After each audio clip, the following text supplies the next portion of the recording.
Many years ago, eh? Can you remember this?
On you, as well as the mercy of God and His blessings. Welcome, honoured guests, Professor Pramesh Lalu, Sheikh Saadullah Khan, esteemed colleagues of Alexander Sinton High School, members of the community, friends, and members of the Swart family to this inaugural lecture. I think when we reflect on this time that we spend together annually, we have come to the realization that gatherings like these provide a platform to reflect on the remarkable life, contribution and enduring legacy of Mr. Nabil Swart. And I think now more than ever is there need to draw inspiration from the actions and principles of activists like Mr. Swart, Mr. Desai, and all of those who were born out of this area and who dedicated their lives to the ideals of justice, equality, and freedom. The world as we know it, and I needn't say this, we all know it, is in a state of turmoil. We daily are we reminded of the gross atrocities in Yemen, Palestine, Syria, and of course, when we look close to home, we look at the injustices that are still prevalent, the gross inequality suffered by the vast majority of South Africans in this 30 years into democracy. And this often leaves us with a feeling of despair, helplessness, And sometimes, because of the way we feel and the fact that we lack the ability to make the change, we become somewhat complacent. And this is what we're going to try to avoid. And today, as we listen to the wise words of our guest speakers, we pray that hope is restored somewhat and that we have a renewed commitment to active citizenry. And those are Fazle's words, which I've used there. Thank you, Fazle. So hopefully we're going to, by the end of the day, we can revisit these ideals, contextualize them in our present struggles, and envision how they might guide us. Because really, when all is said and done, we need that guidance. We need to look to the future, and we need that direction. So thank you all for being here today, and welcome to what I hope will be a meaningful and inspiring afternoon. Right, so if we look at our program today, we're going to start with the opening prayer and reflection, and I'd like to call upon Mr. Bjorn Jacobs, who is an educator and HOD at Alexander Sinton, to deliver his prayer. Mr. Jacobs.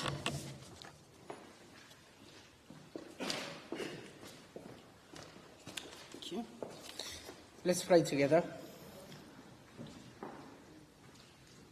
Almighty Father and giver of life, we thank you that you've given to us the gift of life.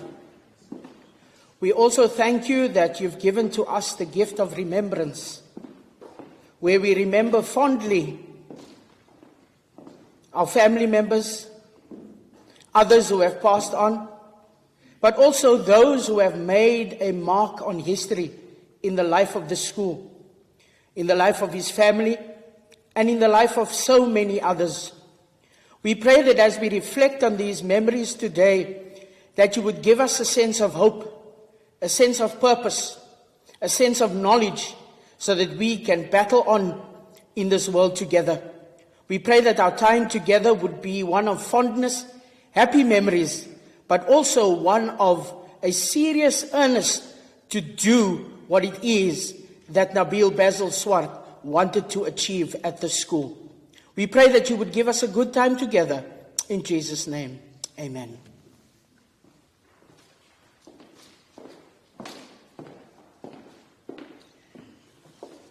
Thank you, Mr. Jacobs. We'd now like to call upon Sheikh Saadullah Khan, who is a scholar, activist, CEO of Islamia College, as well as a former educator at Alexander Sinton. I see Mr. Sheikh, they often leave that part out, but I'd like to include that as well. Welcome. And he will do our prayer for us.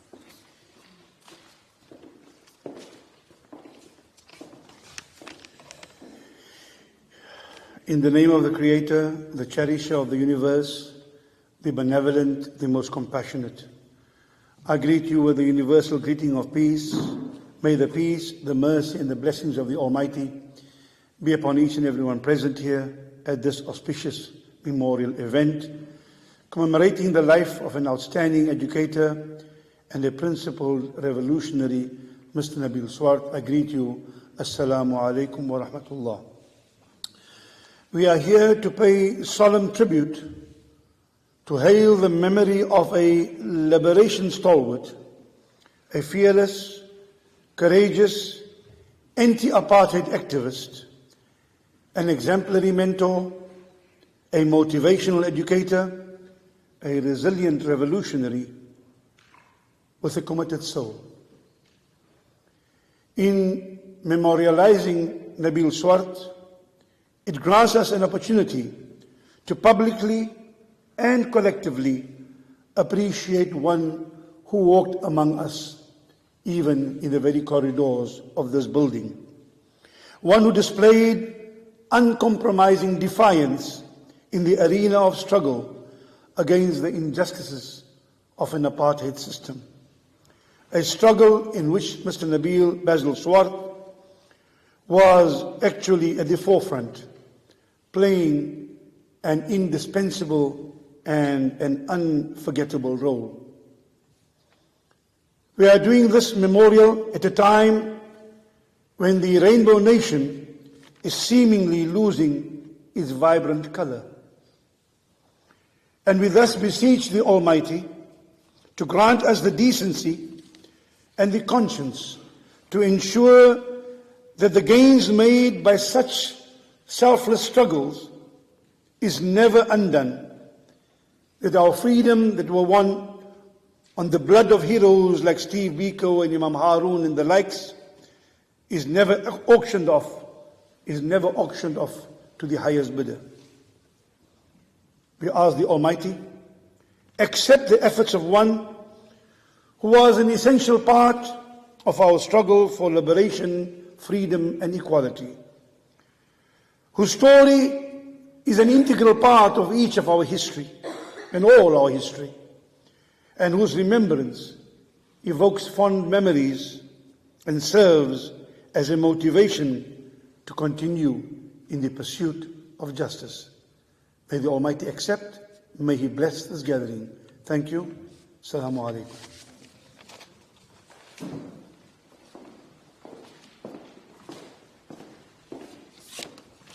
Thank you, Sheikh.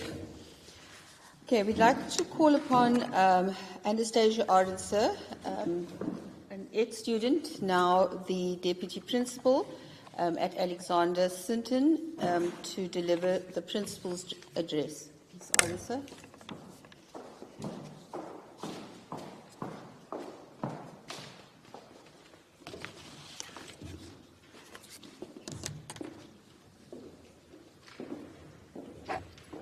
Good afternoon, esteemed guests, colleagues, past and present, and the family of Nabil Swart.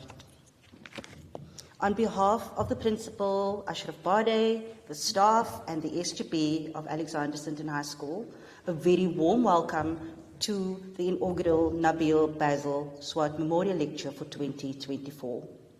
As a school, we are honored and pleased to welcome you. I am proud to be an ex-student having matriculated in 1996. I was privileged enough to have witnessed Mr. Swart taking the lead as the Deputy Principal during my high school years, so this occasion is indeed an honor to be present at. The school itself continues to build partnerships with our local community. Throughout the years, we have continued to encourage participation in sport and cultural activities for our learners, and to strive towards academic excellence. To the alumni of Alexander Sinton High School, we encourage you to continue to support our school in whichever way that you can, so that we can maintain and continue the rich legacy of the school. We thank you for your presence and support here today to reflect and share in the memory of Mr. Nabil Swart. Thank you.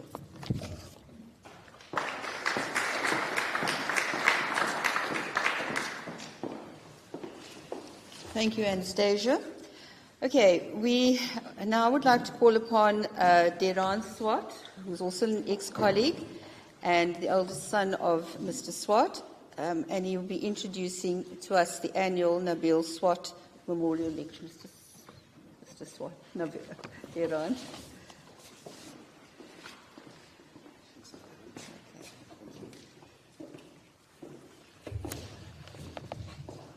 Thanks, Adila.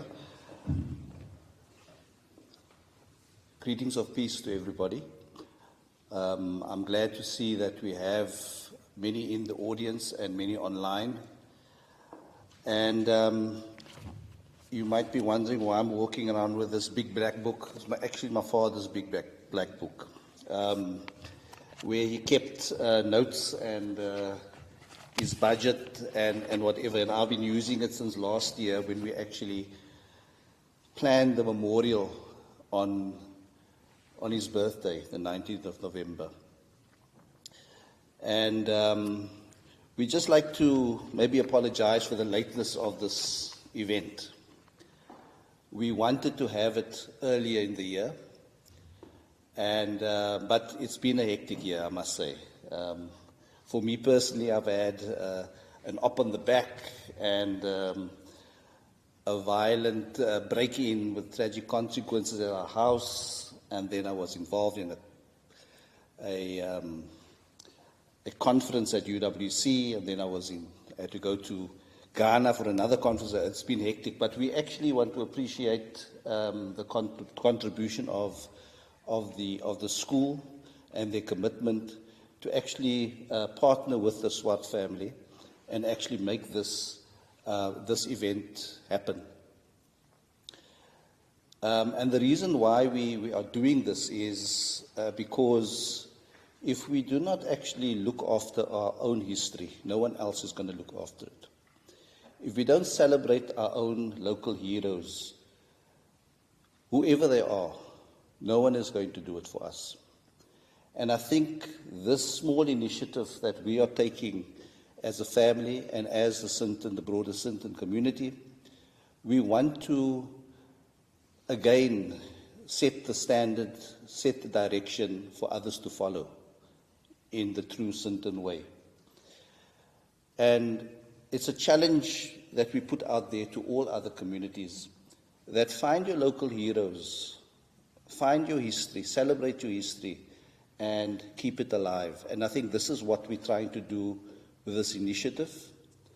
We had a memorial, yes, on his birthday, but this is the inaugural memorial lecture that we are launching today, that we want to have annually. We also would like to thank Professor Premish Lalu, who was actually an SRC chairperson at Belgravia. And I can still picture him with more hair, but singing, talking, discussing as a student. And it's great that we still have that caliber of activist, student activist, still being active in wherever spaces that they find themselves. So just reflecting on last year's event, we looked at different aspects of my father's life. We had myself and my cousin Tanya talking about, personal history. We had the late Frankie van der Horst speaking about his involvement in sport, in soccer sport. Clement du Plessis spoke. We had a reflection of his political activist life by Kasim Khan. And then we also had Yusuf Gabru, who's sitting here, the class of 84, 85, 86, giving some reflections, Mr. Gentle, Lenny Gentle, and Mr. Green also sharing some reflections from an educational point of view. So you can actually see the different aspects of our reflection on my father's life. And also we had, of course, Sheikh Saadullah Khan, a very close friend, talking about being a teacher here at the school and a fellow comrade and friend to the family. And then also Ibrahim Rasool spoke.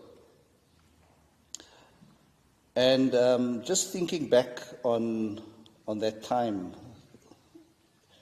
the 15th of October, when my dad passed on, he was very sad to know what was happening in Palestine, the happenings of the 7th of October.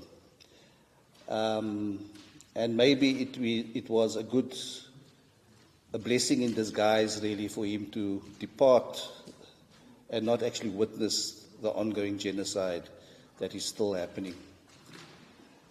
So yes, he had a very strong connection to Palestine and had the Palestinian struggle close to his heart. And so we thought, what do we do? So we are going to have this as an annual event. We are going to be looking at the theme, and our guest speaker will be talking about 1985 and the lessons that we should take from 1985 to our current situation. And we all know that we haven't reached what we set out to do in this country. We have one of the most unequal countries in the world.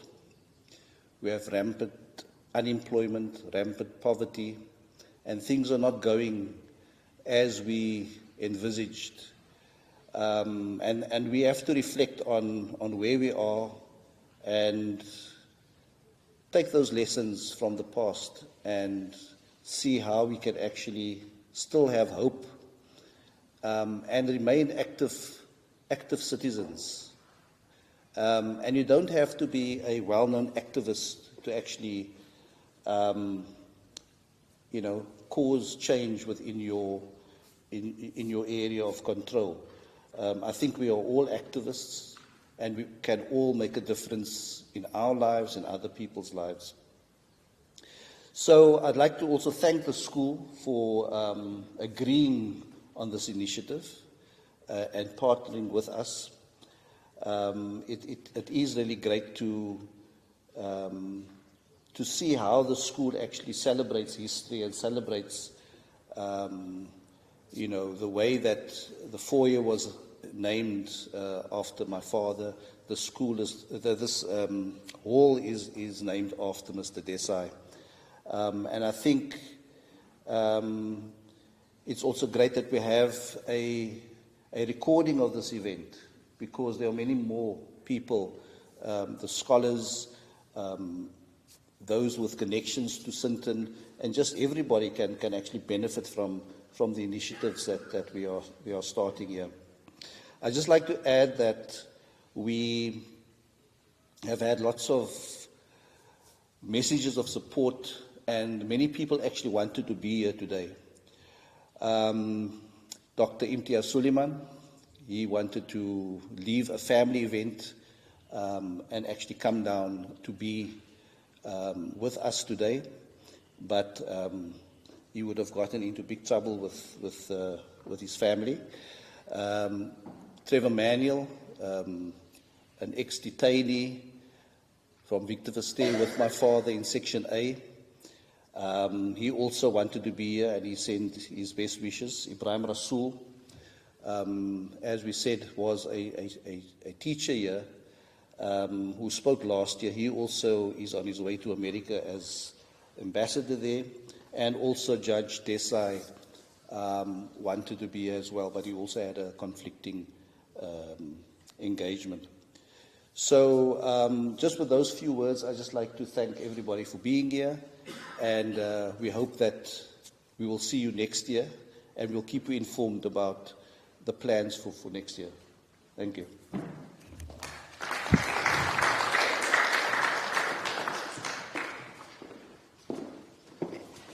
Okay, thank you, Deron. So without further ado, I'd like to introduce you to Professor Ramesh Nalu, who's a senior researcher and former director of Center for Humanities Research at UWC. I have a long bio here, Professor, but it says there that he's highly published. His publications have appeared in the History and Theory, the Journal of South African Studies, and so on. So he is highly qualified, and he's played a very active role at UWC. The anticlimax for us, of course, is that he's a Belgravia boy, but we welcome him warmly to Alexander Sinton. So just before you come up, Deron wants to say something.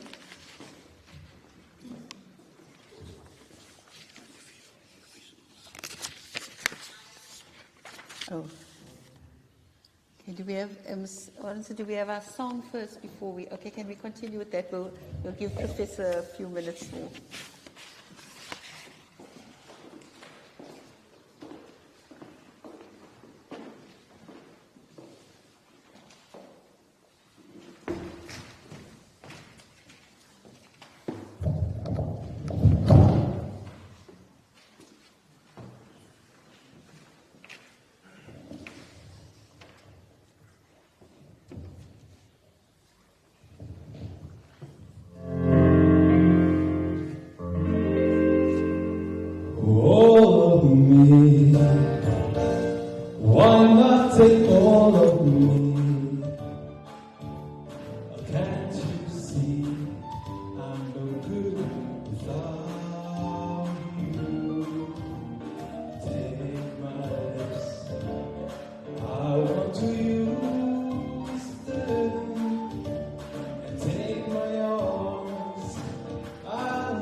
There once was my heart, so I take all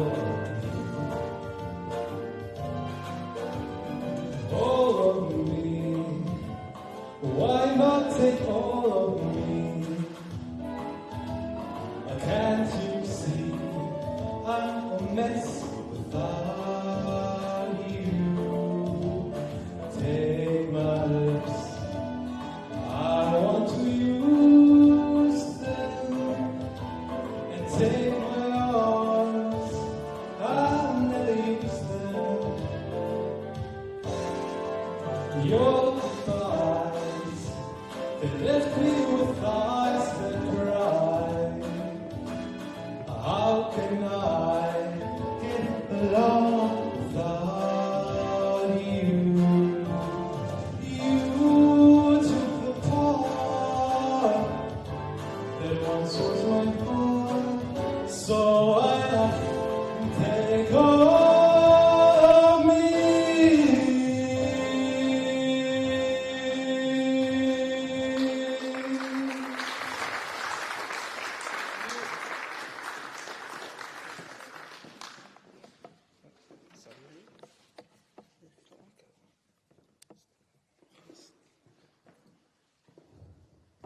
Okay, thank you, Liam. I just want to say that music and art and dance was always a feature at Alexander Sinton, and even when we were at the height of the struggle, we were still producing the best plays, the best music items and the best concerts. So I'm really glad to see that is still quite relevant here at Sinton. So without further ado, I'd like to call on Professor Lalu.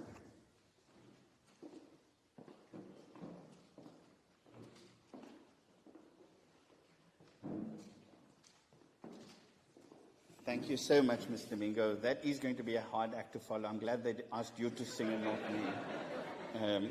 And I will confess that I always wanted to be a Sinton student, but for some reason they said, I should go to Belgravia. So I was deployed. It's called cadre deployment. So it is an honor to be invited to launch this lecture series in memory of the late Nabil Swart. It was in this hall, after all, many years ago, during a school rally of the Athlone Student Action Committee, or ASAC, a unifying coordinating committee of SRCs in Athlone, Bonteheuwel, and surrounding areas, that I first met Mr. Nabil Swart. If truth be told, he appeared somewhat skeptical about what I had to say at that meeting. When Deran invited me to deliver the inaugural lecture in honor of Mr. Swart, and to speak about the momentous time that 1985 represented, I grabbed at the opportunity, perhaps in the hope that I might redeem myself as worthy of the education of the likes of Mr. Nabil Swart and other teachers of Athlone. That said, I did not disclose to Deran my second reason for accepting his kind invitation. When I was a Standard 5 student at Silverley Primary School, I was taught by Monty Swart, Nabil's brother, who, as it turns out, was a neighbor of my former PhD student, Belmont Lane, former director of the District 6 Museum and lead vocalist in the Rock Vase Band, which, as you know, became a mainstay at ASAC student rallies across the Cape Flats. One has to wonder whatever happened to these bonds of sociality, these seamless connections of one to another that once defined our lives in Cape Town. Beyond what I say today, and I am anxious that I will be tasked to live up to the challenge of launching the Nabil Swart Memorial Lecture, I hope that this lecture series will seek out the connections of friendship and solidarity anew, so that we might rekindle the dream of post-apartheid freedom.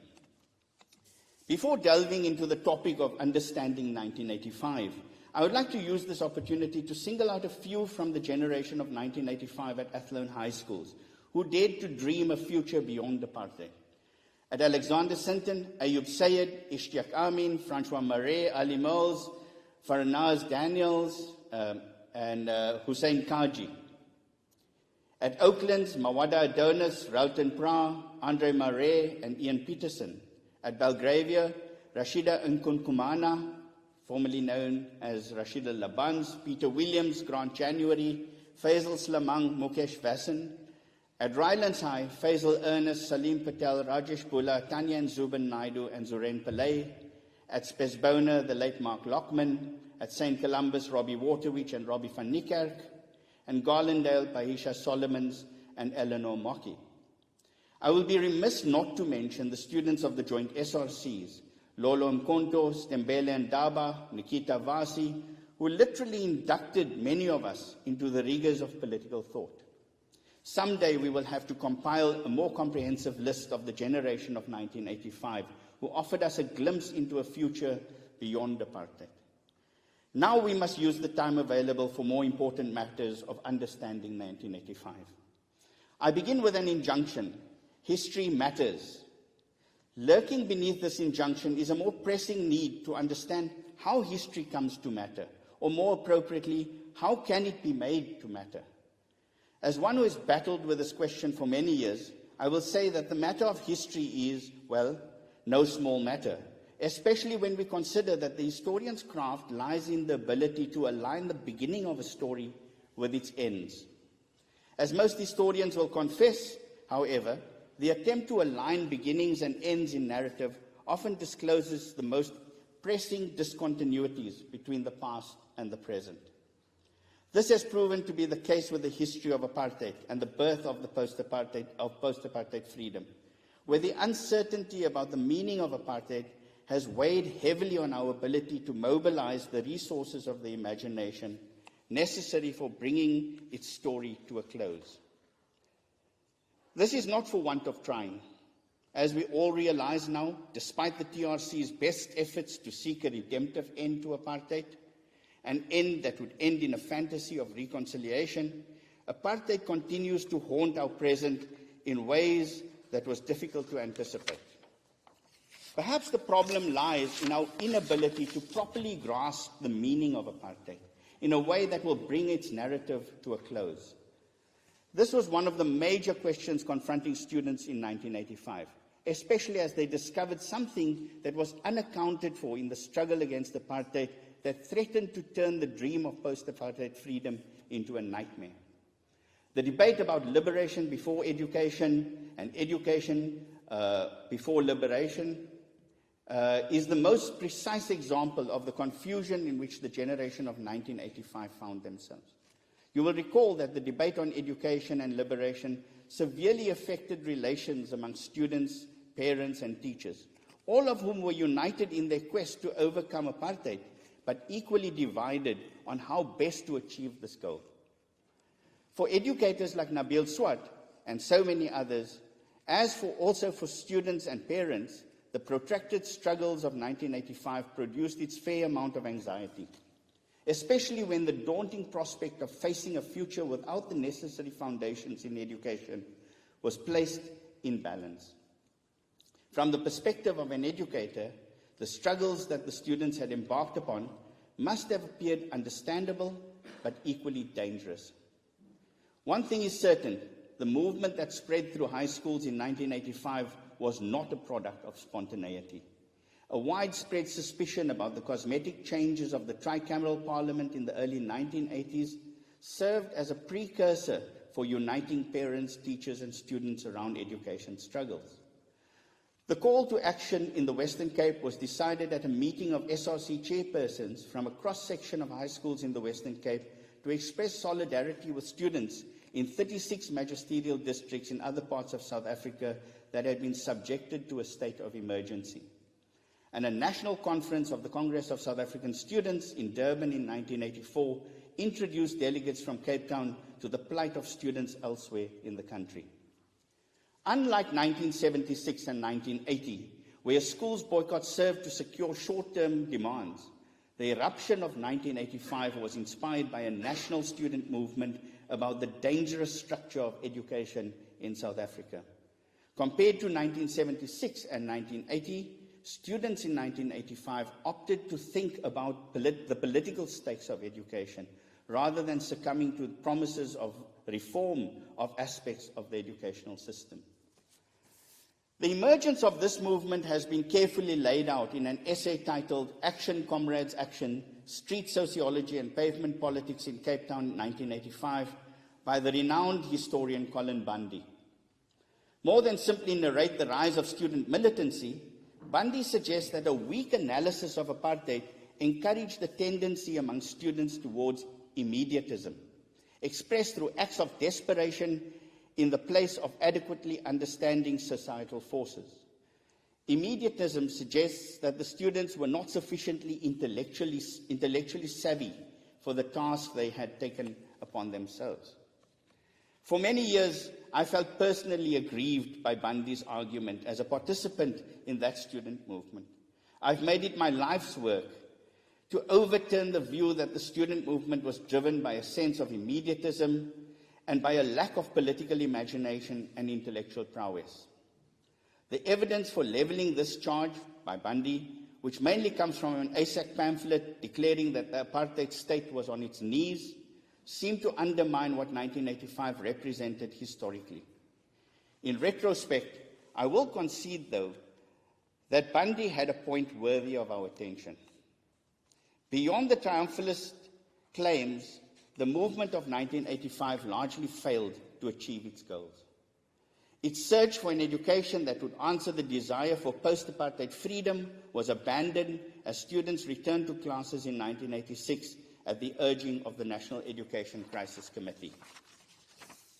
So, if the students suffered from weak political analysis, Bundy's charge, if they failed to understand the objective conditions that drove them to the streets in the first instance, how can we restore some semblance of intellectual ability to the students of 1985 that would free their movement from the stereotype of mere violence? Inspired by Bundy's generous and justifiably critical depiction of the student struggles of 1985, my research has delved into the intellectual currents underpinning the struggles of 1985 and their relation to post-1994 worlds that we created. By emphasizing thinking behind student actions, I have come to the conclusion that the students were on the cusp of identifying a unique symptom of apartheid that was lodged in a deceptive plot by Verwoerd, what I've elsewhere called a double bind of apartheid, from which we now struggle to emerge. In my recent book, Undoing Apartheid, I've argued that the truth of apartheid and our general failure to overcome it resides in this deceptive plot laid out by Verwoerd in the space of education. What the students of 1985 came close to discovering, yet failed to grasp in their haste to politicize their struggle, is that education was precisely the site where Verwoerd, drawing on the example of the failed integration projects in the American South, experimented with forms of what I will call a sensory order to create a new modern idea of labor efficiency based on race, for which he had made up the word apartheid. And apartheid is a uniquely made-up word. It has no precedent in political rationality, in political thought. It is a completely made-up word. Consider the anxiety about the loss of education as a site of struggle in a view from across the street of Alexander Sinton at Hewitt Teachers Training College, which compelled Richard Reeve to commit the street fighting to the pages of a novel he titled Emergency Continued. An apt title for struggle with seemingly no end, where the work of literature leads us to what is unspoken in the experience of apartheid and identifies that symptom that will prove near impossible to overcome. As he observes the carnage in the streets from the safety of his classroom, Reeve's character, Dreyer, wonders what is left to education as a means for overcoming apartheid. Why should the student be bothered with education when the exigencies of overthrowing apartheid dictated the urgencies of their lives? These are the questions that the novel sets out to explore. Emergency Continued was a sequel to an earlier novel written around 1960 about the first state of emergency that saw the generation of the Mandelas and Sobokwes locked away on a prison island, made famous among students in Athlone through a song written by teachers from this school, Randy Hudsenberg sitting at the back, and Aki Khan. Writing in the 1980s, Emergency Continued, however, dealt with the second state of emergency, in which educators and their students and parents would become agents in a struggle to shape the future. As we know all too well, in Athlone, this struggle would culminate in the tragic Trojan Horse Massacre, a stone throw from where we are gathered in a space which a year earlier, on 14 October 1984, was host to the staging of Jean-Paul Sartre's Trojan Women, directed again by Randy Hartzenberg, and I will return to this coincidence a little later. For now, it is worth pondering the subjective tensions on which Reeve's novel pivots, especially the conflict that arises between a beleaguered educator, Dreyer, a lecturer with anti-apartheid sympathies at a teacher's training college, and his son Bradley, who has taken to the streets with his fellow students in a fight to the death against the scourge of apartheid. Worn out for having lost hope after years of struggling against apartheid, Dreyer has come to believe that education may be the only way out of apartheid. His son Bradley, by contrast, is fired up by the street fighting and determined to postpone his educational pursuits until the goals of the struggle for freedom are realized. For Dreyer, Bradley's quest is futile. Apartheid will only be defeated by way of education. Reeve shapes his novel around a generational feud, precisely to delineate what is lost when the struggle against inherited forms of mastery in education is lost to us, and when the classroom no longer becomes the site of a class struggle over questions of race, gender, and class differences.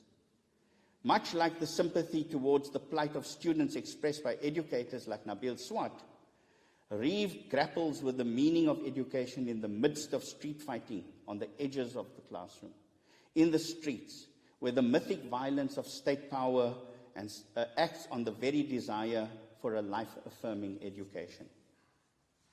Reeve's novel is enlightening in how it conceives of this double bind of apartheid, which simultaneously promises freedom and perpetual bondage. Like the main character of his novel, he grants the students the right to claim that they may have stumbled onto something in the order of apartheid that was not available to the critique of the generations of the Mandelas and the Sobukwes in the first emergency. But he proceeds to suggest that these students who have taken to the streets would squander their discovery if they did not study the specific problem of apartheid that was revealed to them. They will therefore need to cultivate a form of education to overcome the secret of apartheid that they were on the verge of uncovering.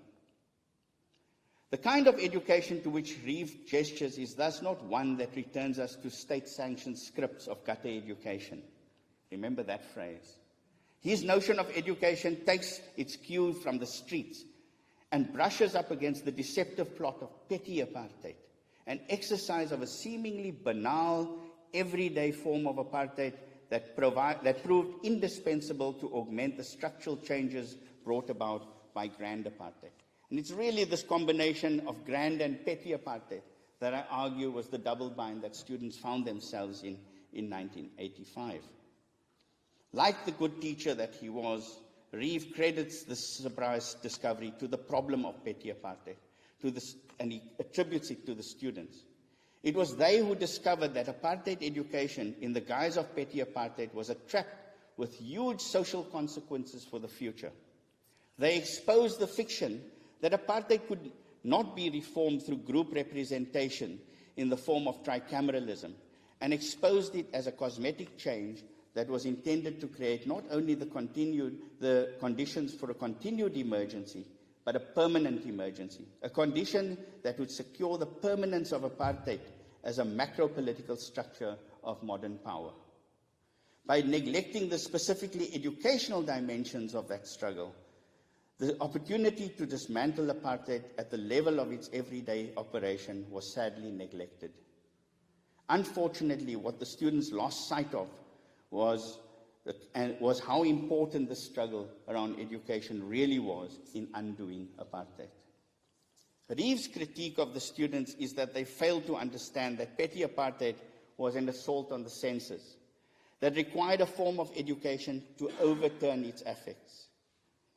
As Reeve predicted, the students squandered that opportunity to understand apartheid, mediated through petty apartheid as a sensory order. Had they stayed with their intuition about education, they may have understood how petty apartheid deliberately manipulated how we sense the world and how we perceive the world mediated by the senses. They would have also understood that apartheid could only be transcended by undoing the manipulations of sense perception. So this is a point I'm making beyond the bravado and the bravery on the streets. What Reeve is pointing to is that there was something in the mechanisms and modalities of education that would alert us to a fundamental symptom of apartheid, without which we would never transcend its operations or its effects. So petty apartheid was the deceptive plot and deceptive name given to a pernicious and enduring form of apartheid aimed at the control of populations. This was achieved through a tactic of bending human will to machinic ends. Through the mechanism of education, it established a sensory order by chipping away at perceptual ability. It is important here to understand how its power was coded by an aesthetic ideology. In other words, that apartheid took very seriously the world of images. This is why you have cinemas in every township in this country. Verwoerd was deeply influenced by a man called Munsterberger when he was a student, who indicated that cinema was an industrial technology, that if you wanted people to go and work, you showed them films and they would learn the habits of rituals of the assembly line through the cinematic. This is why in Athlone you had 4 cinemas in the space of 1 kilometer. Over 8,000 people watched cinema on a Saturday afternoon in Athlone. Many of them would have been segregated based on race, based on age, so that a child of 4 who was classified as, in apartheid terminology, native, would not see a film that a child of similar age in a so-called colored area would have seen. So the madness of this petty apartheid, this thing that we thought was just an annoyance, was a much more deliberate and carefully crafted instrument of apartheid governmentality. So I want to suggest that the students were not as naive as Colin Bundy suggests.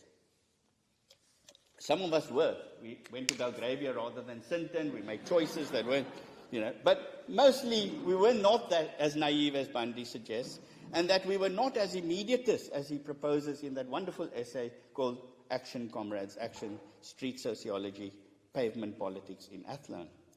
I want to suggest that students intuitively came to the realization that education was a pathway to the factory. But how it worked precisely remained a mystery.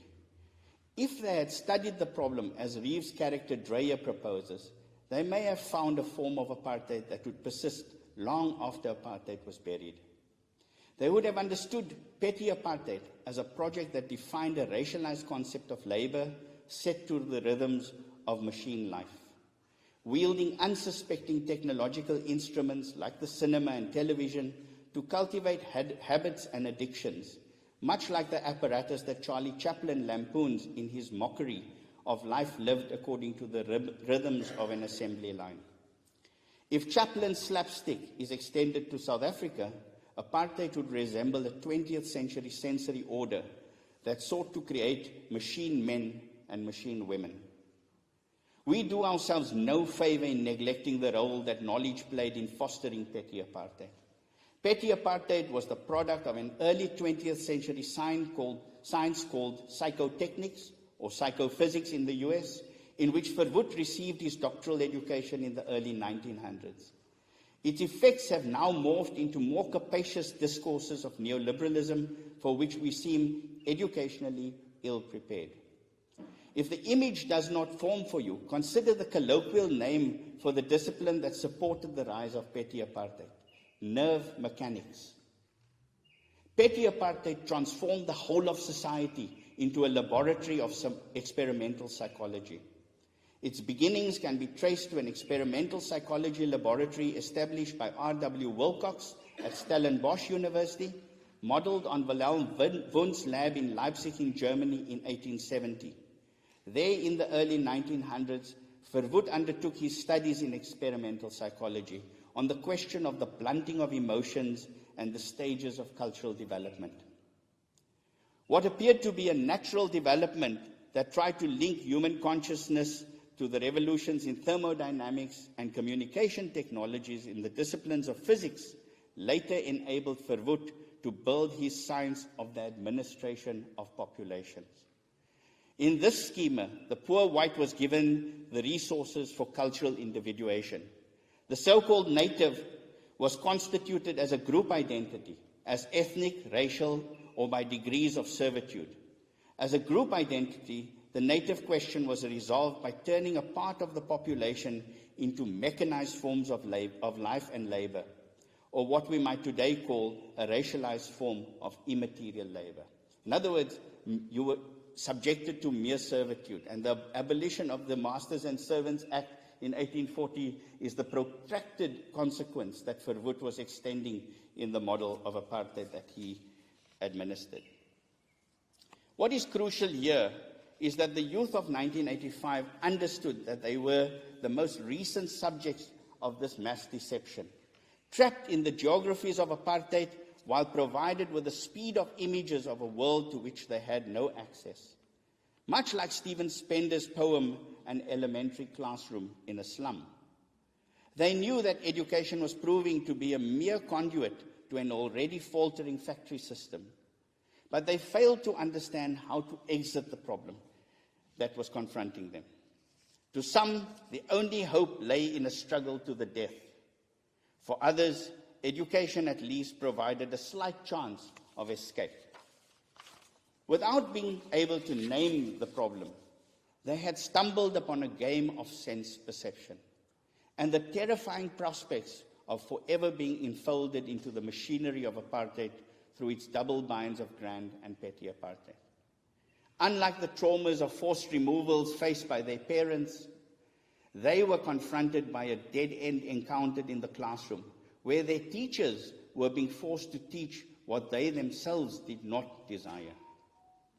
This is a history that matters because it allows us to take stock of where we are and what must yet be done to overcome apartheid.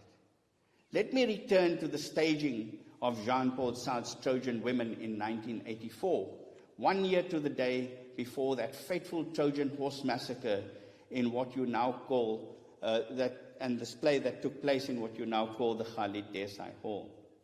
Hartzenberg, an art teacher at the school, found a copy of the play in a second-hand bookshop and decided that its themes of the struggle against French colonialism in Algeria would help to rekindle hope in the struggle against apartheid. What he was effectively engaging in was an aesthetic education, a training of the senses that would be necessary for undoing the constructions of violence that apartheid had put in place in the everyday. Beyond the motives for staging the play, Hartzenberg had offered us a glimpse of an education that would be indispensable for undoing apartheid. An education that would foster the skills of memory, the arts of judgment, and the unfailing desire to surpass the limits imposed on us by the administrators of science and populations. It is this form of aesthetic education that we need now more than ever in a world where the senses are overwhelmed by images of apocalypse, and for which the struggle against apartheid offers us the intellectual and intuitive resources for change.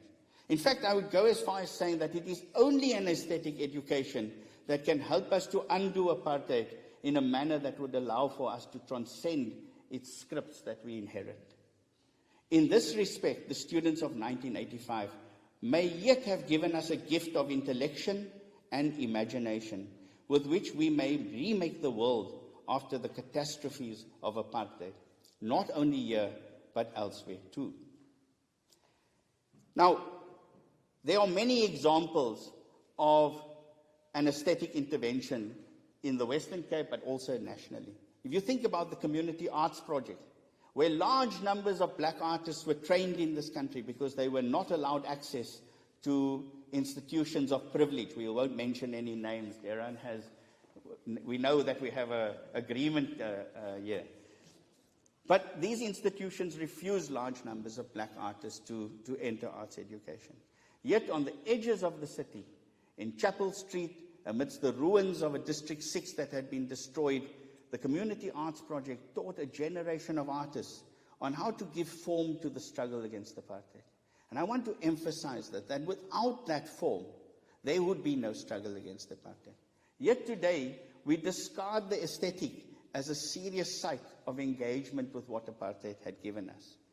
Similarly, the Tupelo Arts Workshops, the many other networks, the Bag Factory in Johannesburg, had created opportunities for young black artists to enter spaces to create an imagery that was not the imagery inherited from apartheid. It allowed them to create a form to imagine a world that was different, to create possibilities of critique, of judgment, of memory that would be indispensable for the struggle against apartheid. That is a struggle that has been lost to us. This school in particular was a site of aesthetic education in Athlone. So if you're wondering why in 1985 most of us hung out at this school rather than our own schools, was because here you found a texture of the everyday that was about dreaming and imagining a different world. And it was through the arts education programs at the school, through the work of Randy Hartzenberg, through the work of Vivian Karelse and Tina Smith. And I will tell you that they once allowed us to make posters in their art class, and I think Mr. Swart walked in on us and asked us, what are we doing in his school? Why were we there? What were we allowed? Who allowed us to use his paints? He did allow us to continue to make those posters. But it was an important school in that it held together a crucial project of education that has now been lost to us since 1994. Literally, if you look across the Cape Flats, there are a handful of schools that are allowed arts education. So if you take Khayelitsha, the whole of Khayelitsha has Luhlaza and Chris Hani high schools that offer art education as a qualifiable and certified education. Now, this lapse, this idea that we were going to undo apartheid without recourse to the aesthetic, is what I'm going to suggest here, the reason why the generation of 1985 failed, is that we could not hold to the promise of an aesthetic education that would allow us to imagine a future beyond apartheid. So in concluding, I want to say that we have drawn many lessons at the University of the Western Cape in the Center for Humanities Research. It was a university, remember, that was created without an arts education. So all the historically black universities that were created under the Extension of Universities Act by apartheid, all of those universities except Fort Hare University, which was a much older university, was allowed an arts education. If you wanted an arts education, you wanted a degree in fine arts, you had to go to certain institutions. And your imagination would be controlled in those spaces, as John Byrne, who set up CAP, learned to his horror.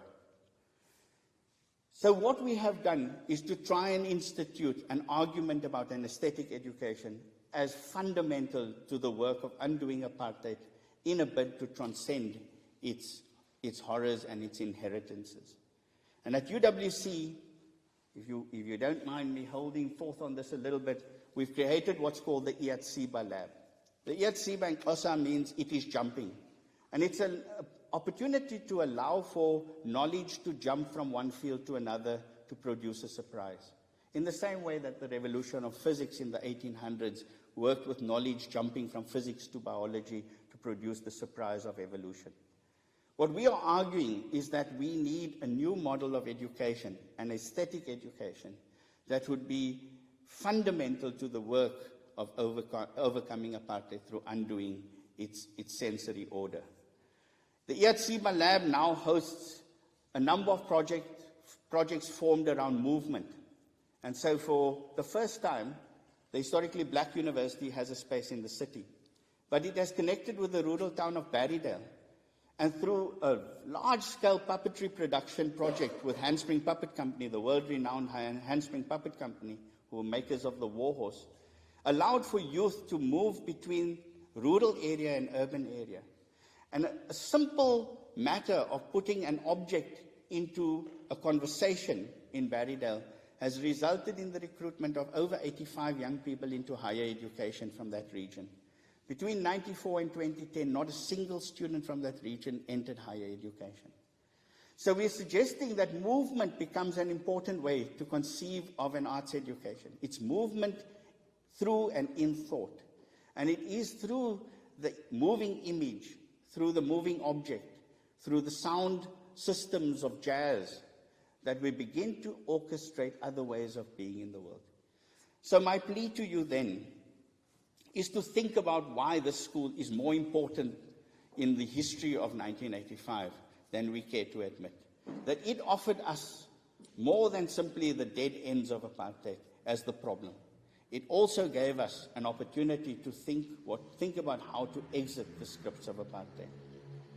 The exemplars for the Yatsiba lab then lie in the arts education offered by CAP, by teachers like Vivian Carlser, Tina Smith, Nabil Swart, and since Lenny is about to respond to me, I'll mention his name as well, and countless others who taught us to imagine a world beyond apartheid through valuing and remaking an aesthetic education. And unless we return to that as a premise for our education, we would not return the work of the hand to thought. I'll leave it there. Thank you.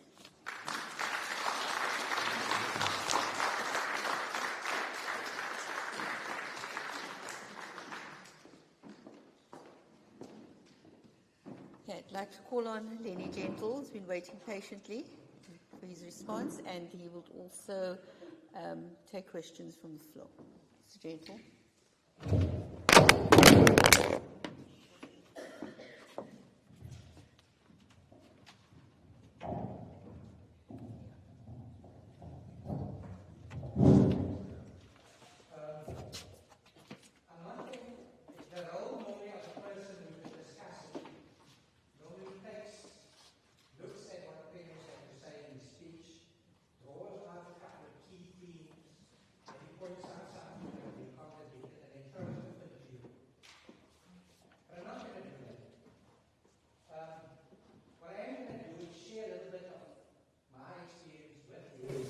So that I can do justice input by calling upon you to challenge you, to ask questions, to say, Jacob, no.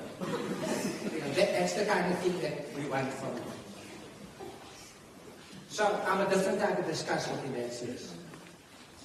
Now, I spent maybe the last 30 years working between the realms of formal education at this school and forms of what is known as popular education or adult education in the labor movement and social movements. I just want to share two things about that experience. In formal education, very much the person speaking is the expert, and you are the people listening quietly and respectfully so that you can get as much information from the expert as possible. In popular education, it's the other way around. If you're silent, then this is a failure.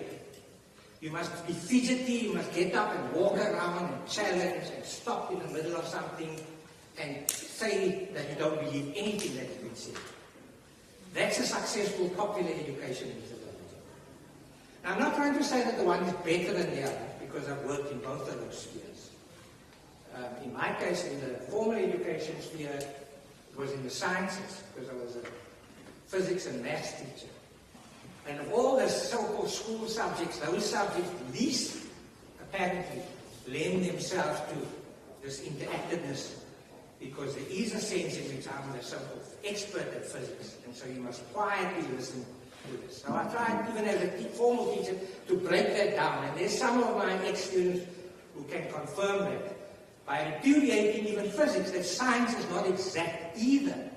Science is not about collecting information that's exact and can be done in labs and is true and factual. It's also something that you can engage with and have an opinion. So I'm saying all this as a prelude to pick up on what is my main point. Points that Flemish made. And there are two principal themes, and they're related throughout his speech. The one is reflecting on, in sort of various people's critique of the generation of 85 and their struggles. The extent to which they might have challenged apartheid in a sense concretely in the streets, in the forums, in the protests, but their capacity intellectually to mount a sustained critique, some people say is lacking. And premise is drawing from that to say that's not strictly speaking true, because in their actual practices, there were many things that that generation did, which was a critique of apartheid, and it helped to shape the imagination of generations thereafter. Now, you may not agree with that. I'm just throwing that at you. And the other thing is the notion of apartheid. What was apartheid? Now, it's become almost an embarrassment in the world today. The extent to which the people of this country suffer from amnesia. There's almost nobody remembers what is apartheid in this country. You listen to the radio and the TV and, you know, the sort of mainstream media will say something like the difficult years of the past. You can't use the word apartheid, you say the difficult years of the past. Or it was complex. You know, all these things, it was complex and it's hard to understand. And that's bullshit. We lived through apartheid, we experienced apartheid, and it wasn't difficult to understand. It was difficult to have the confidence to challenge. That was a different question. But it wasn't difficult to understand. Secondly, much of the generation, including the 1985 generation, including much of my generation, I'm a little bit older than them, wasn't so much a struggle against apartheid in its classical sense, but was a struggle against the reforms of apartheid. Our generation came to this picture saying the apartheid regime claims that it is reforming, it's doing away with what they call petty apartheid, and we were saying, no, that's not true. Apartheid still exists. So those people involved in sports politics, like Sackers, for instance, said there's no sport in the handball, no sport in the handball society. He was trying to say, contrary to what the regime was saying, apartheid is not over, it's still with us. So that's why I'm throwing those two questions at you now, going from Premier's speech. And hoping that by challenging you in this way, I'm going to get enough indignant people here to challenge me and Premier. So the first indignation is it true that the process of challenging apartheid through the boycotts, the mass movements, the ice pursuit, the collecting in the streets and so on, is it true that in some sense the intellectual part of people's development suffered? I mean, I've got answers to my view, but I want to put that to you, and I want people to say something about that in reflecting on what Premiers have to say. And secondly, on this question of what is apartheid, I'm challenging you to say to what extent, and some of you, I'm now looking at some of the very younger generation, are born post the end of 1994. So in theory, they're supposed to have been born after apartheid was over. Now, is that true? Was it like a switch that was switched off in 1994 and then apartheid was no longer there? So you are now the so-called freedom generation. Is that true? You don't experience racism at all? Everybody's the same, we're all equal. Is that true? So with those sort of preliminary remarks, can I throw open the discussion? I don't want to get into the visual thing when you're mentioning about Randy Hartzenberg and so on, because that is true.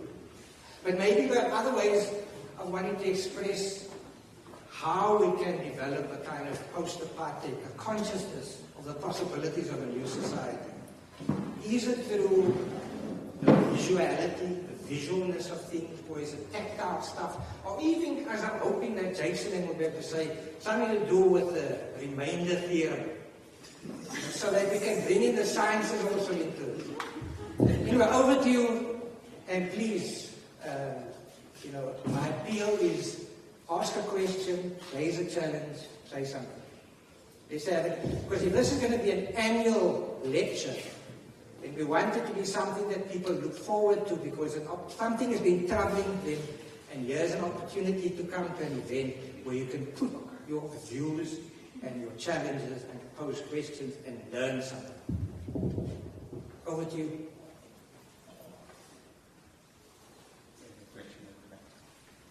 Wait. You. Okay. No, there's no consequences. Nobody can punish you or anything like that.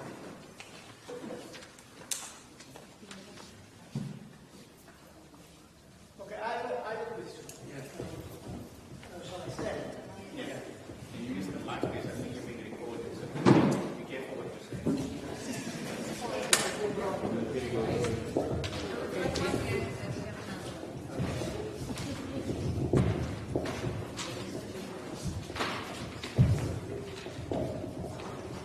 Thank you very much for a very enlightening talk. Thank you to the Swart family for the event. For a number of years now, I've been also wondering about the role of the boycott era, and the end of apartheid and what the correlation was. Some people are saying let's hold the mic shut at you. Is that better? Yes. The correlation between the boycott era, and there were a number of them. There was 1981, there was 1985, and again 1987. I think there was another event of this nature. And what that correlation was with the ending of apartheid and I think has happened. And I think, Premish, thank you for your talk, because it did give me a perspective which I was starting to get to, which is that the role of schools and the role of places where arts and the art expression and the ability to think wider than your current circumstances is something that expands your ability to see something that isn't there. Into apartheid, freedom of expression, freedom of movement, freedom of religion, and here we are now, gender expression. All of that was brought about through the ability to see something that wasn't there. Being a student at Alexander Sinton, being a student of Mr. Denny Gentle here, being a friend and a member of ASAC Premish, these were a number of things that were debated. We attended a lot of jazz festivals together, we attended a lot of meetings together, we did many things together. I remember a physics lesson where Denny Gentle didn't teach us. Not that he didn't learn. He didn't teach us because he played some, I don't know, whether it was Greek or it was some German folk music. Yeah, very probably I think it was Mikis Theodorakis. It comes back to me that it was Mikis. So he gave us a history lesson around Mikis Theodorakis and folk music. And so it's not that we didn't learn, but it was a physics lesson. So that kind of expression, the amount of posters that we did in the art class with Vivian Carlos in preparation for whatever meeting was happening, whatever protest there was. One of those, as you're right, Mr. Nabil Swart walked in on us and playfully demanded to know what we were doing. Now, he wasn't very serious about it, but he was the deputy principal, and he had a reputation to uphold. So those were all the spaces that happened in Sinton and a number of other places that we were. Now, here comes my question. I know it is a protracted introduction to that question. I can see and I can understand why the perspective exists that we failed to take it forward. I would say that there were a number of people that had their minds significantly expanded to go forward into their lives and into society to help make that change a reality. But I do see also that since then, since 1994, and it may just be my perception, Kimish, that in the education world, in basic education, and there's not really much of an emphasis in South Africa on early childhood development, but in basic education, even in universities, we don't really find a reduction in the emphasis on introducing and bringing through arts education. A lot of young people want to go into physics, want to go into the sciences, want to go into business, and all of those courses, if they do one arts course, I think it will be a lot. So there's a de-emphasis on arts. I'm not sure if de-emphasis is a word, but I think you know what I mean. So, having said that, what does that augur for the future of South Africa? How is it that we are going to, because by no stretch of the imagination have we dealt with apartheid in my perspective. There is still a significant gap between haves and have-nots, between wealthy and poor, and people with access to education, people with access to jobs across the board. So how do we, if that is one of the things that brought us to the point of being able to dismantle the machinery of apartheid, how do we go further if we don't have an emphasis on the arts? Thanks, Ted. A long question. You want to ask another question? No, it was a long question. No, it's a good question. There's another question. I'll take two more questions and then finish, and then I'll hand over to you to respond. But a choice of microphone. Whichever one.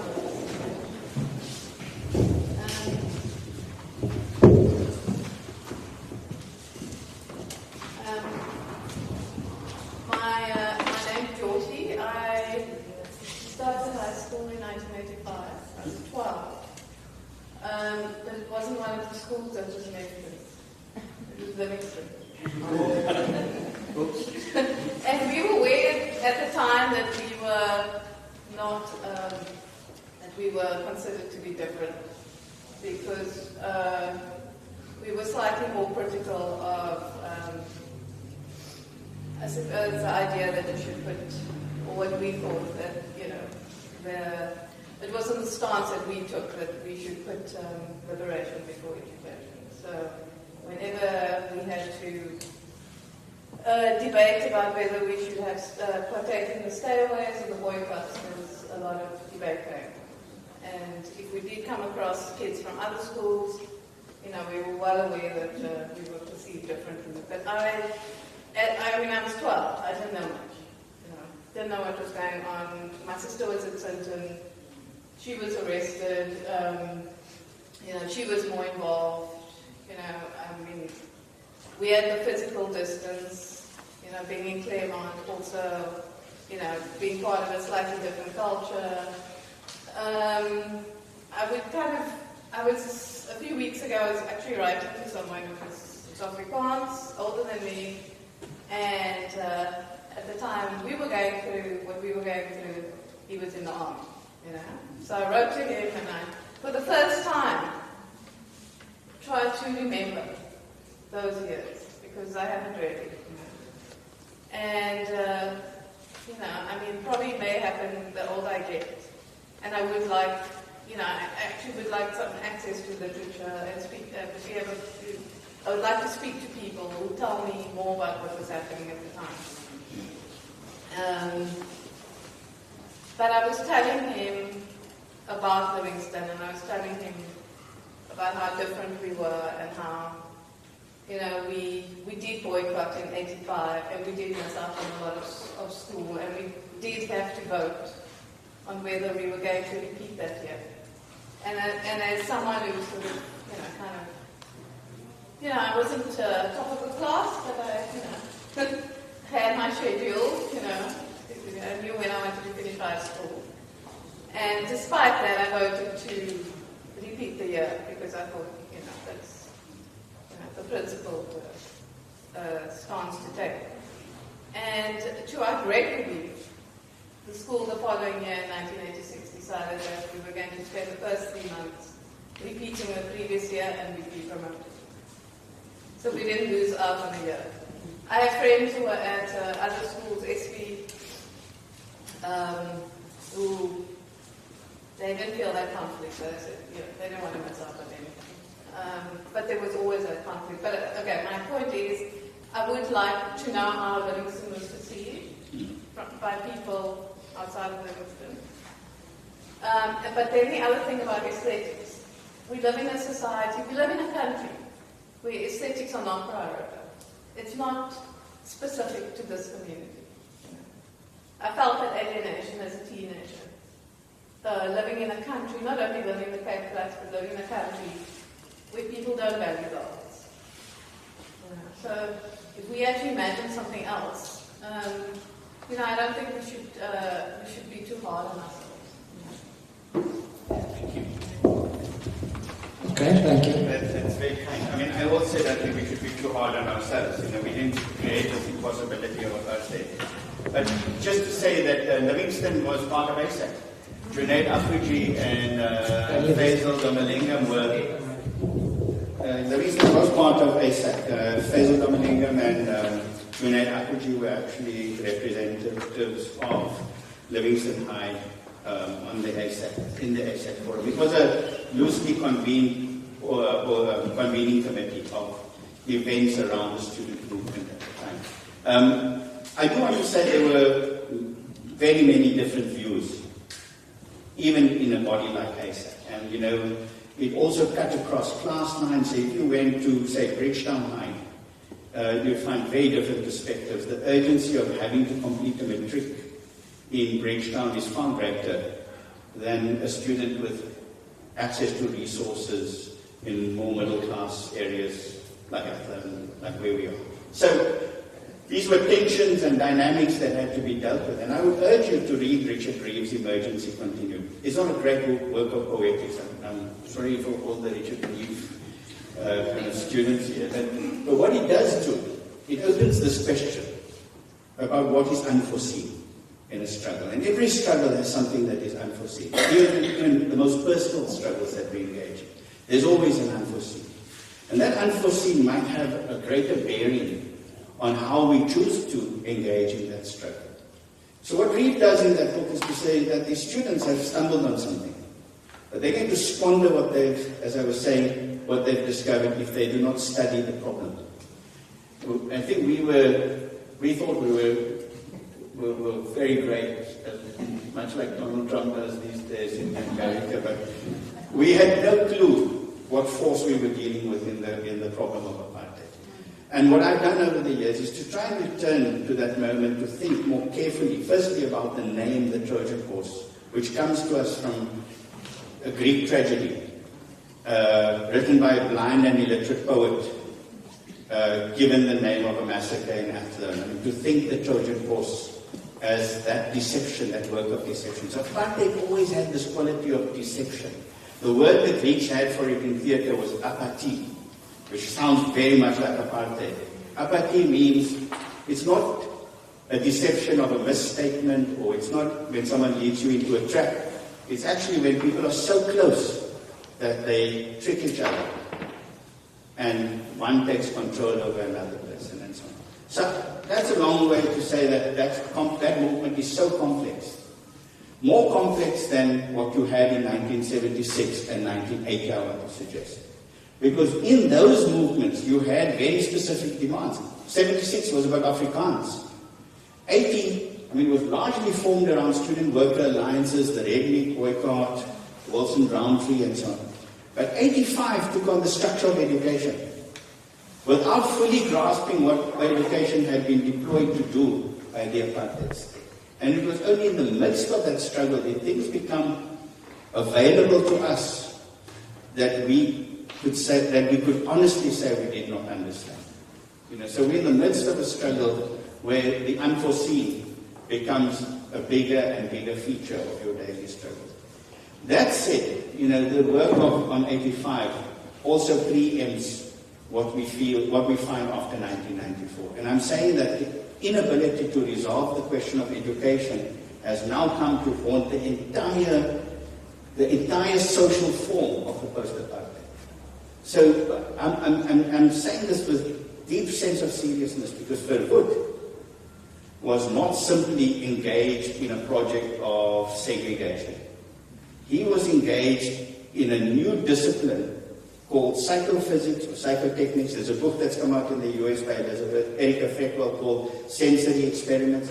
We share the same problem around race because Verwoerd, through that lab in Leipzig, had learned how to use the combination of physics and psychology to build mechanisms and models of control of population. So we've got a big problem here. We've only scratched the surface in dismantling the institutional and legislative infrastructure of apartheid. The bigger problem lies in this politics of the everyday. So aesthetics will give you nothing outside, on its own it won't give you much. Because apartheid used aesthetics to assault the senses. The word sensory order was used by Friedrich Hayek, who was one of the leading intellectuals of neoliberalism. He wrote at the same time as Verwoerd, from the same laboratory as Verwoerd. So the combination here is really, really worth thinking about. What I want to say is that aesthetics might be the thing that we've lost sight of as part of our educational project of undoing apartheid. And that what Randy and Vivian Carlson, Tina Smith, and the whole generation of cats, think about Lionel Davis, that whole generation did, was not simply to teach us how to make posters, to screen print. I'll never forget Lionel Davis, after the first meeting at CAP, said to me, why do you think I'm here to make your posters? You must make your own posters. But it was that instruction, that simple instruction, that you have to work with your hands. So I want to think about a model of education that returns us to the idea of the apprentice. Then, there are different ways in which education deals with the question of mastery. There's tradition where the master hands down a tradition to his student or to her student. There's the idea of mastery where it's Socratic. You learn to critique your master, right? And then there's the apprenticeship model, which has a qualitatively different relation between master and pupil, but involves the passing on of something, an imaginary structure, that will allow that pupil to exist in the world. We've erased that from the education system. I mean, the work we've done in Parrydale, now the Dwaas River, in the Eastern Cape, the collapse of educational institutions largely follow the path of the collapse of schools that offer a thinking through the hand, or with the hand. So I want to say this idea that we must do a balance sheet of pluses and minuses, victories and losses, is not going to help us. I don't think we must become accountants because the world is filled with too many auditors. Again, apologies, my brother is an auditor, some of my best friends are auditors. But if you look at the university system, it's overrun with auditing functions. And auditing is a mechanism of control. So where we are might be where Verwoerd intended us to be through the project of petty apartheid. And that's a scary thought. So I'm suggesting here, Jakes, that perhaps what we ought to do is revisit what was unforeseen in that struggle in 1985 and begin to piece together a way of plotting a concept of education that takes the aesthetic seriously, to give us form that would hold out against an aesthetic ideology. And that's different. Aesthetic ideology is what the Nazis invented, if you read Benjamin and others. An aesthetic ideology that is running roughshod through the minds of young people and adults alike. I mean, we have a technological nightmare on our hands with decreasing attention spans, new forms of addiction, and we have a problem of race that has been unattended and that is now being enfolded into this new technique. But I am going to say that I think, we ought to accept defeat when we are defeated. And that's the problem that I'm saying the left has struggled, is to say, on these matters we were defeated. We miscalculated this thing. Okay, now I'm getting into big trouble. Maybe before I say anything, can you be specific on what you think will be defeated?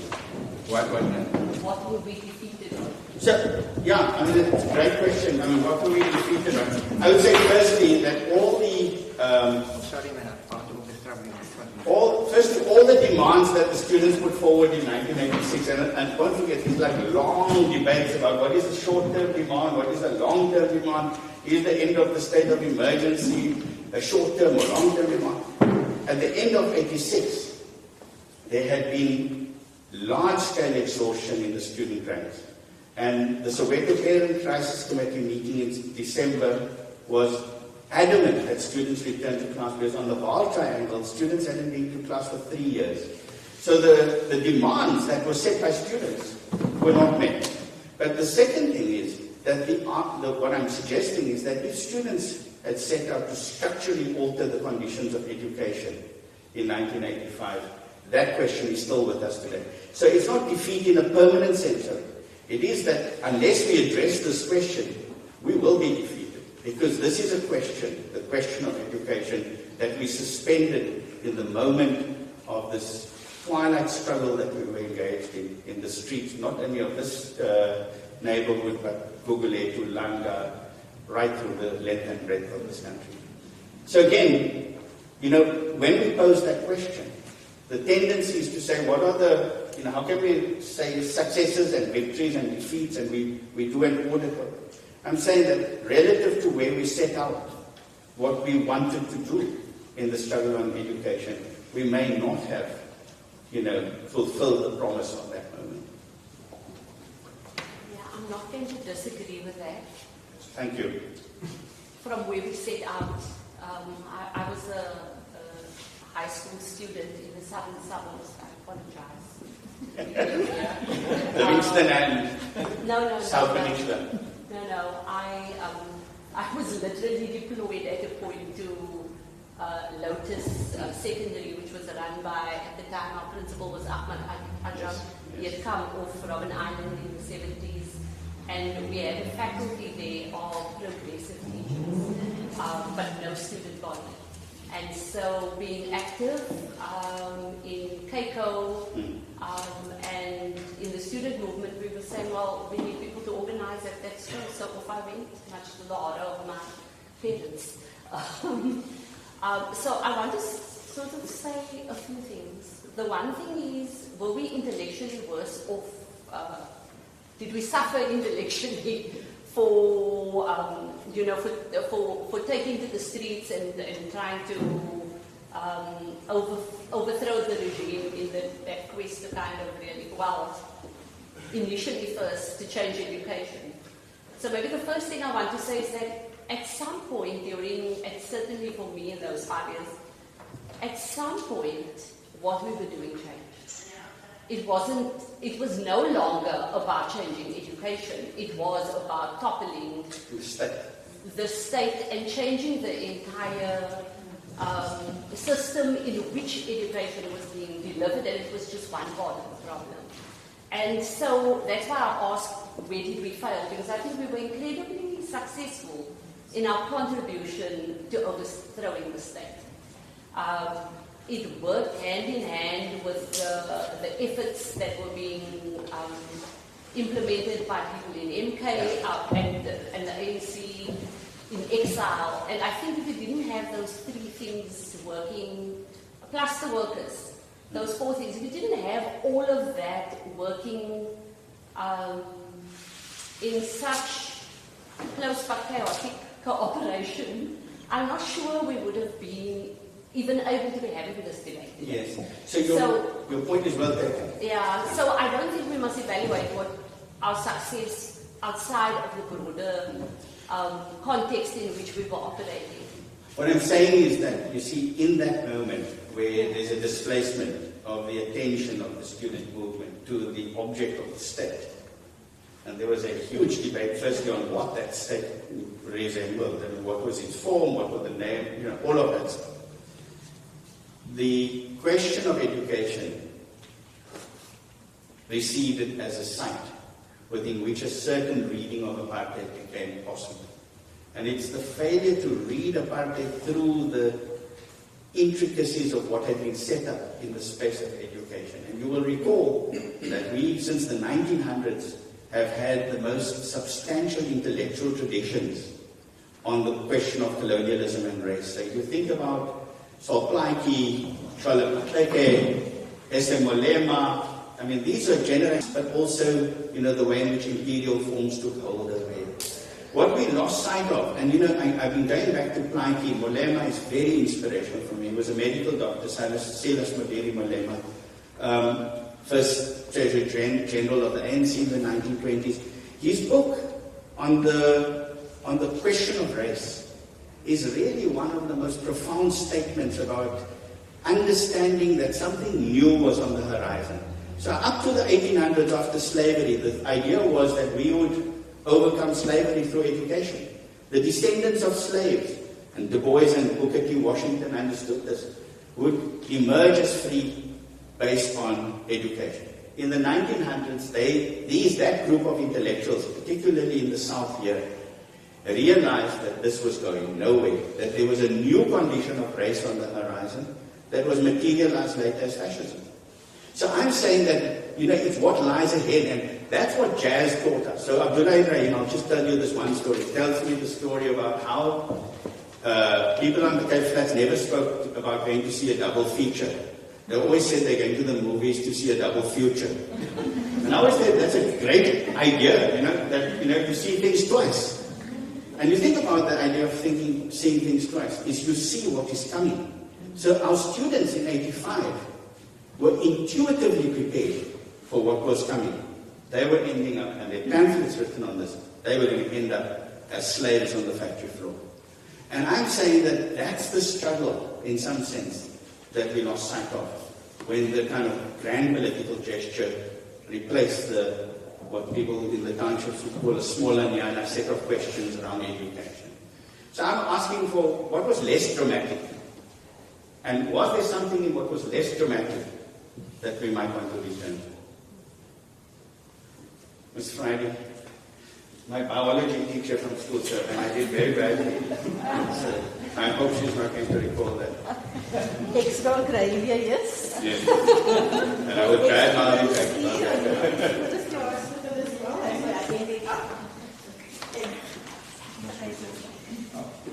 Another last one. Because I'm just thinking, you've brought this book earlier. Now, when you look at all the problems we have, I've been in education, because I'm only 28 years old, but I've been in education over 40 years, as Primish can attest. And at various levels, I've been ending off with this lady. I was working at the lecture through the Hospital for Kaput and all the other campuses. So I've been through the more from primary, high school. I first lecturing at Bok. I don't know if people remember Bok, but I was lecturing at Bok as well. Now, my passion for education led me to stick around with wherever I could speak to youth, I spoke to youth. And in the 2010, when I was at Francisco Hospital, I decided, because of the problems that I still saw in our youth coming from the schools, I was at tertiary institution, I decided to start writing a book. And then I thought, things will peter out, things will get better. In 2014, I finished this book. And I didn't type it up, it was lying there, sketches were there. And I think with people alluding to the aesthetics, this is a book on education, and if you take any book on education, you hardly see pictures. This thing is punctured with lots and lots of pictures. Right? It's very, according to some of my panelists, I had a launch of this book here about 2 months ago, and one of the panelists said, make brandtas at least. It is a little bit more academic than I thought. But if we want to retool our brains, if you want to break the shackles of what where we come from, if you want to get to a new path, you need to learn how your brain works. Now, this book tells you from your birth. I am actually a physiologist as well. So, pre-birth, what happens to the brain? What happens to the child inside here? from birth till 2 years old, that is the most crucial part of development of the brain. So this book speaks about how the brain works. So only if we can tap into that areas, forget about the politics, forget about everything else. Let's just build a new future by understanding how we can educate, how we can get all the different facets of life.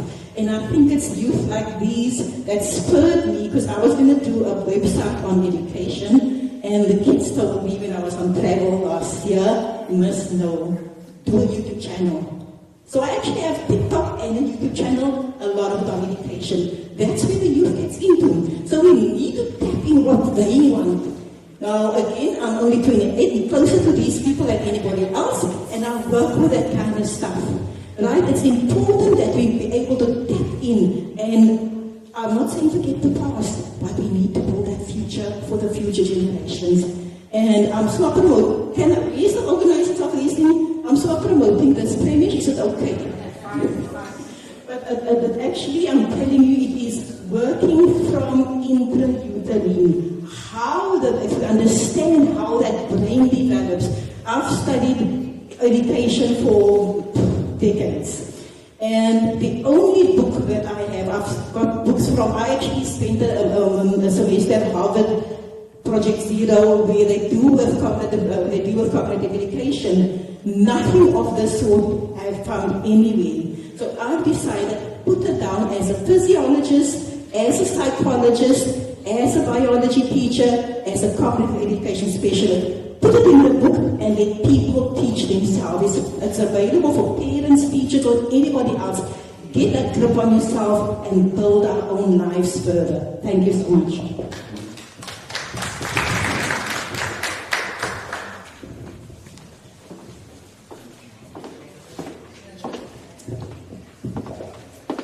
Thank you, and thank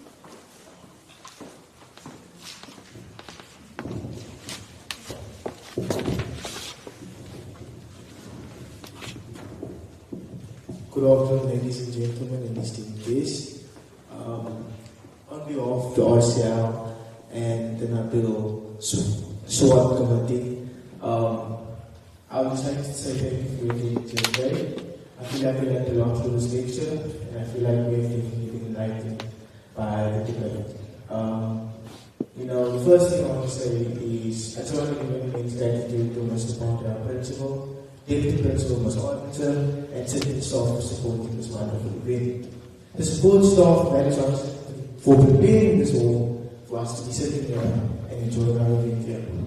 Mr. Jacobs, I don't think he's here now, for the program design and print for managing the sound, also for developing a special prayer, and Sheikh Sadullah Khan for the presentation.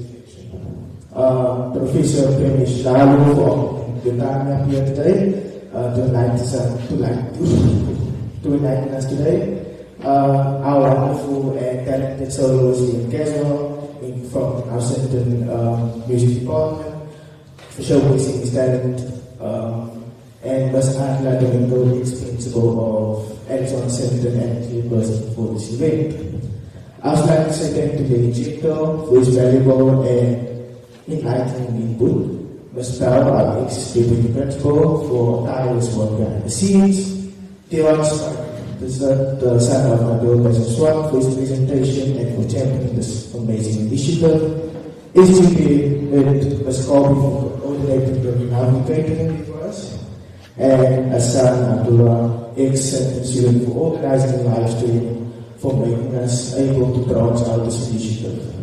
To all our partners, we also greatly appreciate it in cash and time. Thank you. A special mention to Sherry Carter, Anthea Houston, Sherry Tolfi, and Jamila Swart, and to many others whose names you are unfortunately not aware of.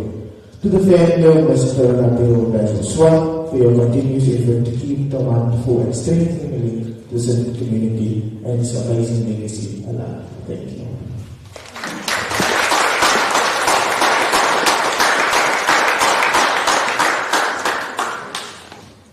Thank you, Carl. We've now reached the end of our program, And I just want to ask you to, we're going to have a moment of silence to bow your heads in remembering all those past. And I think I'd particularly like to mention here Yvette Pankradar, who is the daughter of an ex-teacher at Sinton, who passed away recently, and I think was buried yesterday. If you just bow our heads, please.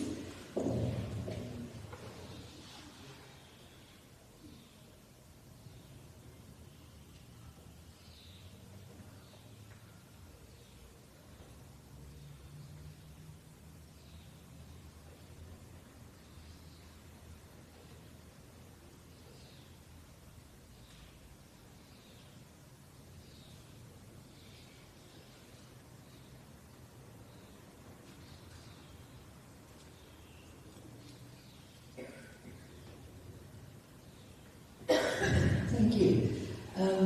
The school has arranged some refreshments, so if you can please partake in that. And I certainly hope that next year, when the notice for the second memorial lecture is made available, that you will please place us with your presence.